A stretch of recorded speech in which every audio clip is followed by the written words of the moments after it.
Hello everyone, कैसे हैं आप सब। एक बार पुनः शिव कोचिंग क्लासेस पर स्वागत है। उम्मीद करता हूं आप सब अच्छे होंगे, मस्त होंगे, बेहतर होंगे, आपकी पढ़ाई बेहतर चल रही होगी। क्लास 12 केमिस्ट्री एनसीईआरटी में बच्चों आपका चैप्टर 5 कंप्लीट है। आज हम यहाँ पे बहुविकल्पी प्रश्न लेके आए हैं बच्चों, लगभग 30 ऐसे बहुविकल्पी प्रश्न जिसे आप लोगों को सुपर फास्ट तैयार कर लेना है। इसके पहले मैंने इस चैप्टर को पूरा कंप्लीट कर दिया है। बाकी अब नोट्स में आपको पूरा ऑब्जेक्टिव क्वेश्चन भी दिया जाता है, तो जिन बच्चों ने नोट्स नहीं लिया है, नोट्स विथ ऑब्जेक्टिव अब आपको मिलेगा। जो भी बच्चे नोट्स लेंगे तो कॉन्टैक्ट नंबर है 9685292949 9685299149। जो बच्चे नोट्स नहीं लिए नोट्स जरूर ले लें, मात्र एक छोटा सा चार्ज है बच्चों, प्रॉपर रूप से नोट्स दिए जाते हैं। तो चैप्टर 5 हमारा पूरा कंप्लीटेड है। चलिए क्वेश्चन देखते हैं। पहला नंबर बच्चों कि NaAgCN का होल ट्वाइस लवण है। कौन सा लवण है बच्चों? द्विक लवण, सरल लवण, जटिल लवण या कि आपका अम्लीय लवण। देखो, जटिल लवण को संकुल लवण के नाम से जानते हैं और इस प्रकार से आपके उपसहसंयोजी यौगिक है जिसे हम संकुल लवण कहते हैं बच्चों। तो राइट आंसर जो हो जाएगा आपका ऑप्शन नंबर सी हो जाएगा, राइट आंसर हो जाएगा। चलिए आगे चलते हैं बच्चों। यहां पे आपका है FeCN का होल 6 और बच्चों यहां पर 4 निगेटिव है। संकुल आयन में अयुग्मित इलेक्ट्रॉन की संख्या बतानी है, कितने अयुग्मित इलेक्ट्रॉन हैं। तो बच्चों आपको पता होगा कि जो लिगेंड है वो केंद्रीय धातु परमाणु को इलेक्ट्रॉनिक में दे देता है। और ये माइनस क्यों है? क्योंकि भाई साहब जितना जरूरत पड़ा तो वो किसी से इलेक्ट्रॉन ले भी लिया। तो इस तरीके से इसमें पूरा फुलफिल है। आयरन का परमाणु क्रमांक 26 होता है, उसका इलेक्ट्रॉनिक विन्यास निकालोगे तो भाई साहब जो खाली ऑर्बिटल से उसमें जाकर के Cn जुड़ जाता है और 4 निगेटिव बच्चों ऑलरेडी 4 इलेक्ट्रॉन इसके अंदर भर जाते हैं। तो इस तरीके से इसमें अयुग्मित इलेक्ट्रॉन की संख्या बिल्कुल 0, कोई भी अयुग्मित इलेक्ट्रॉन नहीं है। इसमें देखिए बच्चों, ये जो आपके पास यौगिक है इसमें कौन सी समाव्यपता है। तो पहले डिफरेंस समझो कि Br बाहर चला गया है और SO4 अंदर चला गया है। इस प्रकार से जब लिगेंड और आयन के बीच में विनिमय होता है तो वहां पे आपका एक प्रकार से कौन सा समाव्यपता होता है बच्चों? आयनन समाव्यपता पाई जाती है। अंदर का कोई लिगेंड बाहर के आयन से विनिमय कर ले तो फिर वहां पे आयनन समाव्यपता पाई जाती है। चलिए, क्रिस्टल क्षेत्र सिद्धांत के अनुसार लिगेंड क्या है? क्रिस्टल क्षेत्र सिद्धांत में लिगेंड की परिभाषा क्या दी गई है कि लिगेंड एक बिंदु आवेश है, इलेक्ट्रॉन दाता है या इलेक्ट्रॉन ग्राही है, उदासीन अणु है। क्रिस्टल क्षेत्र सिद्धांत के अनुसार वैसे तो लिगेंड आप सबको पता है कि इलेक्ट्रॉन युग्म दाता है, इलेक्ट्रॉन युग्म दाता है, लेकिन क्रिस्टल क्षेत्र सिद्धांत के अनुसार लिगेंड एक बिंदु आवेश है। आगे देखो बच्चों, Fe यहाँ पे CO है। CO का मतलब है कार्बन मोनोऑक्साइड जिसे कार्बोनिल कहते हैं। में Fe की ऑक्सीकरण अवस्था बताना है। ऑक्सीकरण अवस्था बताना बच्चों, आपका ये उदासीन है, लिगेंड जो जुड़ा है इसके साथ उदासीन लिगेंड है। तो इसका राइट आंसर क्या होगा बच्चों? जब उदासीन लिगेंड होता है ना उसमें प्लस चार्ज ना तो इसमें एक दंतुरी है, लेकिन इसमें ना प्लस चार्ज है माइनस चार्ज है, तो इसका ऑक्सीकरण संख्या 0 हो जाएगा। इसमें ऑक्सीकरण संख्या निकालो बच्चों। देखो, जिसका भी ऑक्सीकरण संख्या निकालना होता है जैसे आयरन का तो उसको हम X लिखते हैं। फिर प्लस में बच्चों यहाँ पे जैसे पोटेशियम है, पोटेशियम का 1 पॉजिटिव होता है तो 4 है तो 4 पॉजिटिव हो जाएगा। इसके बाद Cn का -1 होता है, 6 है तो -6 बराबर में 0 करेंगे। तो इसका कैलकुलेट करेंगे तो आप लोग 6 में 4 घटा दो, 2 पक्षांतर होगा तो +2, तो इसका राइट आंसर हो जाएगा +2। वैसे भी ऑलरेडी यहाँ पे हम कर सकते थे बच्चों कि 6 में 4 घटाएंगे तो 2 आ जाएगा। धातु जो जिगलर नाटा उत्प्रेरक से संबंधित है, इसमें कौन सा धातु है जो जिगलर नाटा उत्प्रेरक से संबंधित है? जिरकोनियम है ना, रोडियम है, आयरन है, टाइटेनियम है। तो राइट आंसर इसका बच्चों टाइटेनियम हो जाएगा। कौन सा बच्चों? टाइटेनियम हो जाएगा। आगे देखिए, EDTA ethylene diamine tetra acetate. EDTA का पूरा नाम आपको पता होना चाहिए। एथिलीन डायमीन टेट्रा एसीटेट में उपसह संयोजन संख्या कितनी है? इसको आपको याद करना पड़ेगा बच्चों। इसमें टोटल 4 उपसह संयोजन संख्या होती है, ठीक है। निम्न में से किसे कार्बधात्विक यौगिक नहीं माना जाता है? क्या बात है। इसमें से 3 ऐसे यौगिक है जो कार्बधात्विक यौगिक है, एक ही ऐसा यौगिक है जो कार्बधात्विक यौगिक नहीं है। अक्सर ऐसा क्वेश्चन आ जाता है, निम्न में से कौन सा कार्बधात्विक यौगिक है? या एक वाक्य में उत्तर आ जाएगा कि एक कार्बधात्विक यौगिक का उदाहरण दीजिए या कोई 2 कार्बधात्विक यौगिक का नाम लिखिए। फेरोसिन, जाइसे लवण, सिस्प्लेटिन, ग्रिग्नार्ड अभिकर्मक। तो बच्चों ये तीनों के तीनों आपके कार्बधात्विक यौगिक है। फेरोसिन और जायसे लवण से क्वेश्चन भी कई बार पूछा जाता है। तो जो राइट आंसर होगा बच्चों, जो कार्ब धात्विक यौगिक नहीं माना जाता वो सिस्प्लेटिन है। NiCO का होल 4 में निकिल परमाणु का प्रभावकारी परमाणु संख्या। देखो बच्चों, प्रभावकारी परमाणु संख्या कि वास्तव में पहले निकिल के पास कितना परमाणु संख्या है और जोड़े में कितना इलेक्ट्रॉन देता है। यदि कोई आयन है या कोई बाहर इलेक्ट्रॉन निकल रहा है उसको घटा देते। जोड़े के टोटल 8 इलेक्ट्रॉन मिल रहे हैं। कार्बन मोनोऑक्साइड यानी कार्बोनिल समूह है, तो एक जो आपका लिगेंड है वो 2 इलेक्ट्रॉन देता है, तो 4 यहां पे परमाणु जुड़े हैं, तो 8 इलेक्ट्रॉन इसका हो जाएगा। ठीक है, और निकिल का कितना होगा बच्चों, iron cobalt nickel copper zinc 28 आपका निकिल का होगा और 8 और जुड़ जाएगा, तो टोटल कितना हो जाएगा 36। तो इसका राइट आंसर हो जाएगा 36। ठीक है, क्योंकि निकिल के पास टोटल इलेक्ट्रॉन की संख्या है कितना 28 और बच्चों 8 और इलेक्ट्रॉन द्वारा मिल रहा है, मतलब यहां पे जो लिगेंड है वो इलेक्ट्रॉन दे रहा है, तो इस तरीके से उसके पास 36 हो गए हैं। आगे देखिए, इसका राइट आंसर भी, जटिल यौगिक में लिगेंड द्वारा ना तो इलेक्ट्रॉन ग्रहण होता है ना तो दिया जाता है। दूसरा है इलेक्ट्रॉन युग्म दिया जाता है, इलेक्ट्रॉन युग्म ग्रहण होता है, सभी क्रियाएं होती है। सभी क्रियाएं तो संभव नहीं है भाई। तो इलेक्ट्रॉन युग्म लिगेंड की परिभाषा क्या है, कोई भी परमाणु जो इलेक्ट्रॉन युग्म दाता है, इलेक्ट्रॉन युग्म दे सकता है केंद्रीय धातु परमाणु को, लिगेंड कहलाता है। तो इसका राइट आंसर ऑप्शन नंबर 2 हो जाएगा बच्चों।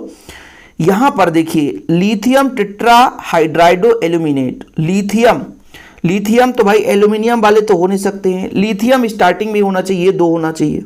ठीक है, टेट्राहाइड्राइडो, टेट्रा 4, हाइड्राइड यहां भी 4 है, एल्यूमिनेट यहां भी एल्यूमिनेट, लेकिन यहां पे सेकंड है इसलिए राइट आंसर ये हो जाएगा बच्चों। ठीक है, चलिए आगे देखिएगा, संकुल लवणों की संरचना का प्रतिपादन किसने किया था, बर्जीलियस ने किया, बर्नर ने, राउल्ट ने या फैराडे ने। बताओ भाई साहब, बर्नर का उपसहसंयोजी सिद्धांत है बच्चों, बर्नर का उपसहसंयोजी सिद्धांत है। जिगलर नाटा उत्प्रेरक है, अब ये सूत्र आपको याद करना पड़ेगा, जिगलर नाटा उत्प्रेरक, ट्राइफेनिल फास्फीन, PH3P का मतलब है बच्चों ट्राइफेनिल फास्फीन और R मतलब एल्किल है और हाइड्रोक्लोरिक अम्ल है जुड़ा हुआ है। इसका राइट आंसर फर्स्ट नंबर हो जाएगा, ये आपका है जिगलर नाटा उत्प्रेरक, बिल्कुल याद कर लेना। जायसे लवण का सूत्र, ऐसे सूत्रों को आपको माइंड में फिट करके रखना है, कंफ्यूजन हो जाता है कभी कभी एग्जाम में आ जाता है। हालांकि इतना लंबा तो कभी एग्जाम में नहीं पूछा जाएगा बच्चों कंफ्यूज, लेकिन कभी कभी टीचर हो सकता है कंफ्यूज कर दे। तो इसका राइट आंसर फर्स्ट हो जाएगा जायसे लवण का, K पॉजिटिव, प्लेटिनम है Cl3C2H4। ओके बच्चों, चलिए आगे चलते। ग्रिग्नार्ड अभिकर्मक है, क्या है, कार्ब धात्विक यौगिक है, संकुल यौगिक है, द्विक लवण है, उदासीन यौगिक। मैंने बताया ना, घुमा देता है क्वेश्चन। अभी पूछा था कौन सा कार्ब धात्विक यौगिक नहीं है, तो उसमें ग्रिग्नार्ड अभिकर्मक कार्ब धात्विक यौगिक था, तो कोई बच्चा तो ऐसे ही बता देगा कि सर आपने बताया था ये कार्ब धात्विक यौगिक है ग्रिग्नार्ड अभिकर्मक। ओके, मोहर लवण क्या है, द्विक लवण है, संकुल लवण, उदासीन लवण, अभिकर्मक है। बताओ फटाफट बताओ भाई, ऐसे क्वेश्चन तो यूं चुटकी बनना चाहिए। द्विक लवण है, पहला लेक्चर था चैप्टर का, उसमें बताया था मोहर लवण के बारे में। यहां पे बच्चों इसका ऑक्सीकरण संख्या बताओ, +6 -4 +4 +3। मैं आपको बढ़िया तरीका बताता हूं, 6 में 2 घटा दो 4 +4 आ जाएगा। ऑक्सीकरण संख्या निकालना है तो पोटेशियम का 2 हो जाएगा, आयरन का X करो और 6 साइनाइड है -6 बराबर 0 करो, कैलकुलेट करोगे तो +4 आ ही जाएगा। निम्नलिखित में से कौन सा कीलेट लिगेंड बनाता है, कीलेट लिगेंड यानी एक वलय बना ले बच्चों, एक वलय बना ले, एक संरचना बना ले, तो आपका कीलेट लिगेंड कहलाता है। समझ रहे, बताओ जरा। तो इसमें कौन सा है, एसीटेट, ऑक्जेलेट, साइनाइड, अमोनिया। तो ऑक्जेलेट जो है ये कीलेट वलय बनाता है। इसमें समन्वयन संख्या बताना बच्चों, समन्वयन संख्या का मतलब है द्वितीयक संयोजकता। बर्नर के उपसहसंयोजी सिद्धांत के अनुसार प्राथमिक संयोजकता, द्वितीयक संयोजकता। तो द्वितीयक संयोजकता जो होगी वो आपकी समन्वयन संख्या कहलाएगी, जो सीधा सीधा लिगेंड कहलाता है, जो लिगेंड सीधा जुड़ा रहेगा बच्चों। बाहर का आयन ये आपका नहीं दर्शाएगी, प्राथमिक संयोजकता है, लेकिन जो द्वितीयक संयोजकता है वही आपका उपसहसंयोजी समन्वयन संख्या है। तो कितने जुड़े हैं, 4, तो राइट आंसर हो जाएगा 4। इसमें देखिएगा आयन का रंग पीला होता है, इसमें इफेक्टिव एटॉमिक नंबर बताना है, इफेक्टो एटॉमिक नंबर, प्रभावी परमाणु संख्या। बताओ बच्चों, 3 पॉजिटिव मतलब 3 इलेक्ट्रॉन निकल गए। कोबाल्ट, कोबाल्ट का मतलब कितना होता है बच्चों, iron cobalt, nickel copper zinc. तो कोबाल्ट का हो जाएगा 27, ठीक है, 27 में 3 निकल जाएगा तो 24, भाई प्लस है ना, प्लस का मतलब निकल गए इलेक्ट्रॉन, और यहाँ पे 12 इलेक्ट्रॉन आ रहे हैं तो टोटल हो जाएगा 36। भाई +3 का मतलब 3 इलेक्ट्रॉन निकल जाना बच्चों, तो ये हो जाएगा 36 हो जाएगा। चलिए आगे, इसका IUPAC नाम बताओ। टेट्रा 4 जुड़ा है कार्बोनिल, तो टेट्रा कार्बोनिल सभी में है, टेट्रा कार्बोनिल। अब बच्चों ये जो निकिल है उदासीन है, तो इसमें निकिलेट नहीं होगा, तो ये भी नहीं होगा, ये भी नहीं हो सकता। यहाँ पे उदासीन है तो ऑक्सीकरण संख्या 0 होगा बच्चों, तो राइट आंसर ये हो जाएगा। ठीक है, बाकी इसके IUPAC नामनक्लेचर पर मैंने सेपरेट वीडियो बनाया है, जो बच्चा नहीं देखा जरूर देखें। निम्न में से कौन द्विदंतुर लिगेंड है जिसमें 2 दाता परमाणु हो? EDTA, ethylene diamine tetraacetate, ethylene diamine acetate ion, या पिरिडीन। बहुत बढ़िया है, कई बार क्वेश्चन गया है।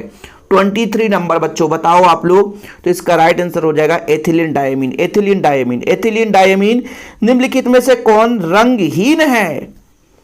रंगहीन बच्चों देखो भाई, कॉपर में जो होता है तो होता है 3D10 और 4s1।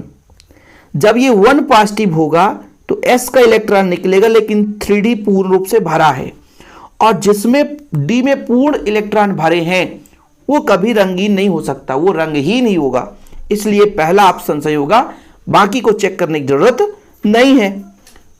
अगला नंबर देखिए बच्चों, निम्नलिखित में से प्रबलतम संलग्नी है, 4 में से बताना है। CN1 negative, Br1 negative, OH1 negative, F1 negative में प्रबलतम संलग्नी कौन है ये बताना है आपको। सबसे प्रबल संलग्नी कौन है बच्चों?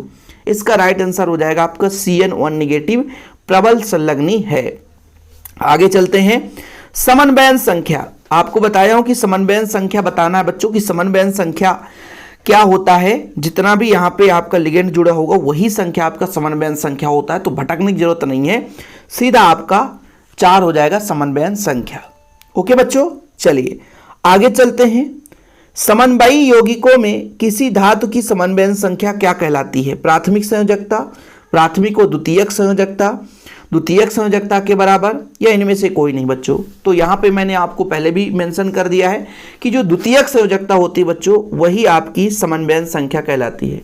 27 नंबर, ठीक है, तो द्वितीयक संयोजकता के बराबर होता है। ठीक बच्चों, चलिए 28 नंबर का क्वेश्चन है, निम्नलिखित के बनने का कारण AgCl जलीय अमोनिया में विलय है। मतलब इसमें से कौन सा यौगिक जो AgCl जलीय अमोनिया में विलय होगा? तो ये थोड़ा सा ऐसा क्वेश्चन पूछा नहीं गया है, लेकिन मान लो भाई इसका रीजन तो आपको यहाँ पे बताने बड़ा लंबा चौड़ा है। इसका इलेक्ट्रॉनिक विन्यास निकालो फिर इसके आधार पर, तो इसका राइट आंसर है बच्चों ये आपका D नंबर है। बाकी आप लोग ऐसा क्वेश्चन ना भी पढ़ोगे तो भी चलेगा, लेकिन ये वाला क्वेश्चन आप लोगों को IUPAC नामनक्लेचर बड़ा अटपटा है, क्योंकि इसका हमको ऑक्सीकरण संख्या 2 बार निकालना पड़ता है बच्चों। यहां पर आप देखिए इसका हो जाएगा आयरन 3rd और हेक्सासाइनोफेरेट 2nd, ये वाला बच्चों। ठीक, क्योंकि इस आयरन का ये 3rd है बच्चों, इस आयरन का ये संयोजकता है। फिर जब हम निकालेंगे तो 6 में 4 घट जाएगा, तो ये हो जाएगा बच्चा हेक्सोसाइनोफेरेट। इसके बाद आज का लास्ट क्वेश्चन है, और जिन बच्चों ने नोट्स नहीं लिया है तो नोट्स जरूर लेना है बच्चों आप लोगों को। अब जो नोट्स है, जैसे 10 चैप्टर NCERT न्यू NCERT में से 5 चैप्टर ऑब्जेक्टिव मैंने तैयार कर दिए कंप्लीट, तो जो बच्चे अब नोट्स लेते हैं उनको 5 चैप्टर ऑब्जेक्टिव भी मिलते हैं। तो कॉन्टैक्ट नंबर नोट कर लो 9685 29 91 49, व्हाट्सएप में आप कांटेक्ट करें, जानकारी दे दी जाएगी। बाकी देखो बच्चों, पोटेशियम फेरोसाइनाइड का एक अणु कितने आयन देता है ये बताना है आपको। पोटेशियम फेरोसाइनाइड का कि एक अणु कितना आयन देता है, तो इसका राइट आंसर होगा बच्चों 5 आयन देता है। बाकी नोट्स में मैं बात करूं तो देखिए रिक्त स्थान वाले क्वेश्चन भी लगभग 10-15 ऐड कर देता हूं।